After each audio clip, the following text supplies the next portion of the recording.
Mactan Airlines Operators Council nanawagan ngadto sa IATF nga unta tugotan ng makabiyahe ang mga foreign carriers nga regular nga nag-operate sa Cebu Airport. Si Luan Merundina sa report.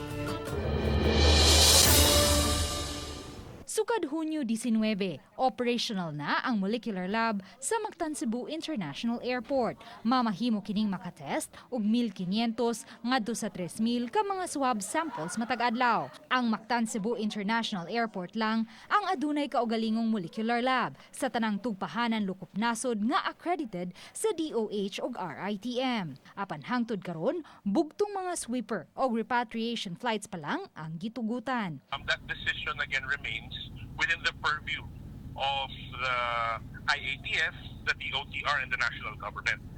We are just waiting again for information from them when international commercial flights are already allowed. Ang Mactan Airlines Operators Council miduso na og application sa IATF aron subling maka-operate apan hangtod karon wala pa sila'y nadawat nga tubag. Matud sa Mactan Airlines Operators Council sa kadaghang mga Pinoy karon nga nangawadan og trabaho sa nagkadiyang bahin sa kalibutan, dakog tabang unta sa gobyerno kun subling matugutan ang mga foreign carriers nga regular nga nag-operate dinhi sa Mactan Airport nga subli na usab sila maka-operate aron usab mas daghang kapilian nga masakyan ang mga na-stranded nga mga pasahero. Most of Europe destination is open na to accept mga Pilipino natin.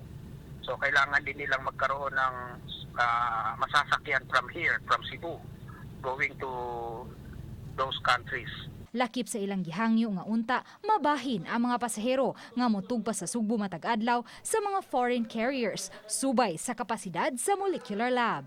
Sana mapaghatian ito para patas naman sa lahat ng mga airlines na nag-ooperate dito sa atin. Hindi lang Philippine Airlines. Uban ni Godfrey Rilien, Luan Merundina, Balitang Bisdak.